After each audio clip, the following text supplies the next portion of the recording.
जिला कांग्रेस कमेटी की संगठन की बैठक व सदस्यता अभियान के शुभारंभ के अवसर पर आज 4:30 बजे बाबूगढ़ स्थित हेरिटेज वेडिंग पॉइंट में जिला कांग्रेस की बैठक आहूत की गई।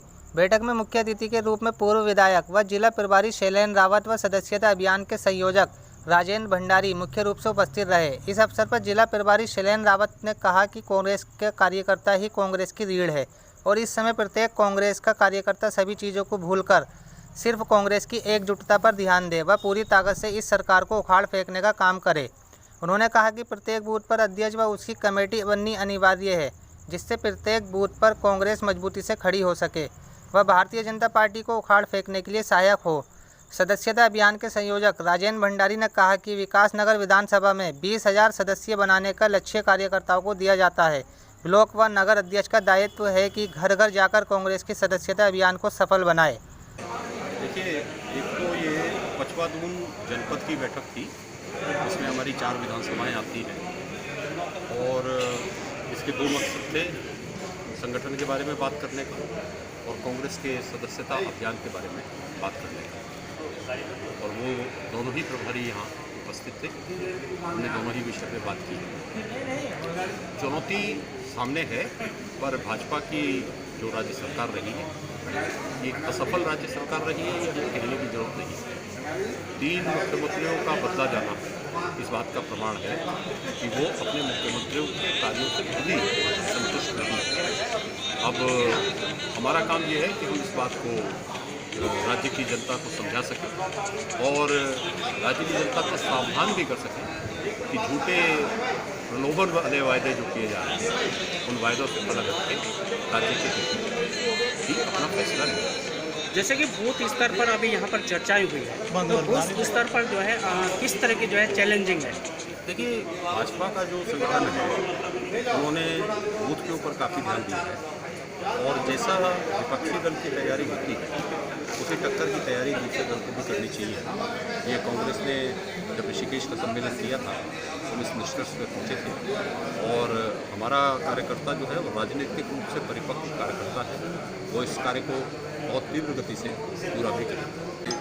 जनता के निर्णय को सर्वोच्च मानता हूँ। अपनी बात को कहने का हक लोकतंत्र में मुझे है, अपनी बात मैं कहूँगा, उसका जनता जो भी फैसला करेगी वो सर्वोच्च है।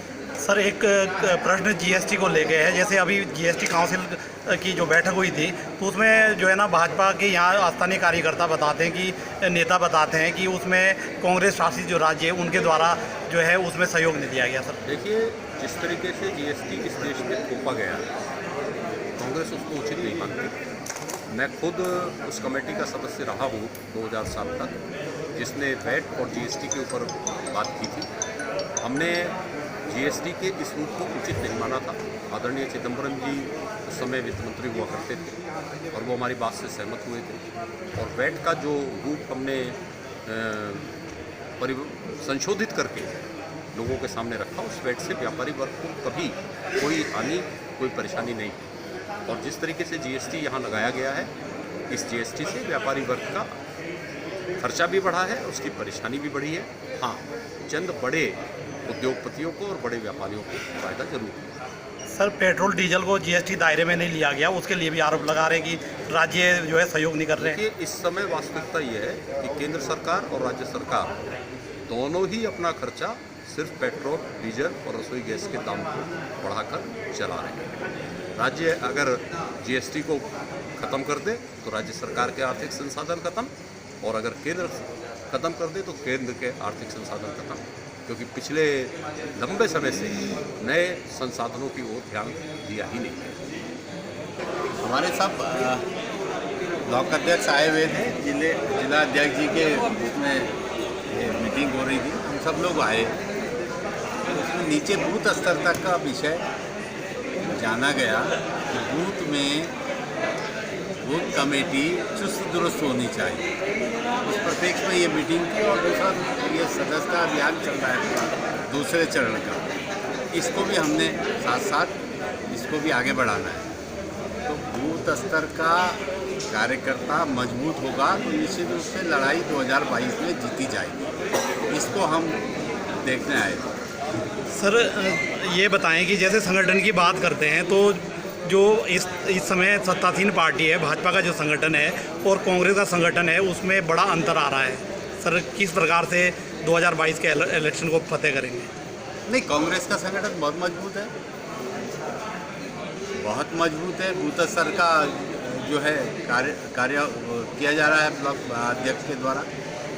उसको एक तरीके से हम सत्यापित करने आए हैं। उसको देखेंगे नीचे बूथ स्तर तक, कहीं पे अगर कमी बेसी होगी, कोई बूथ में अच्छा कार्यकर्ता होगा तो उसको जोड़ा जाएगा, उसको जोड़ के जो है बूथ को मजबूत किया जाएगा। सर, 2022 में जो है कांग्रेस किस स्थिति में आप देख रहे हैं? 2022 में निश्चित परिवर्तन है और 40 से ऊपर सीटें आएंगी, 40 से 45 सीट के बीच। कोई काम नहीं किया, गरीब के मुंह से रोटी छीन ली। आप क्या भाव तेल हो गया, दाल हो गया, पेट्रोल डीजल हो गया, दोहरी मार जो है आम जनमानस को मार दिया। आप केंद्र का टैक्स भी ले रहे हैं पेट्रोल पे, आप केंद्र से टैक्स भी ले रहे हैं डीजल में, फिर उसके बाद राज्य भी टैक्स ले रहा है, फिर उसके बाद जिस गाड़ी में वो डीजल भरा जाएगा उस गाड़ी में जो है उसका ट्रांसपोर्ट महंगा होगा, ट्रांसपोर्ट महंगा होगा तो आम जनमानस को जो है दैनिक उपयोग की वस्तुओं महंगी होंगी। ये दोहरी तेरी मार जो डबल इंजन की सरकार ने दी है, तो जनता पूरी तरीके से मानसिक रूप से तैयार हो गई है कि आपके कांग्रेस की सरकार को लाना है और भाजपा को हटाना है। अनिल दुबे, दिव्या टाइम्स इंडिया, विकास नगर।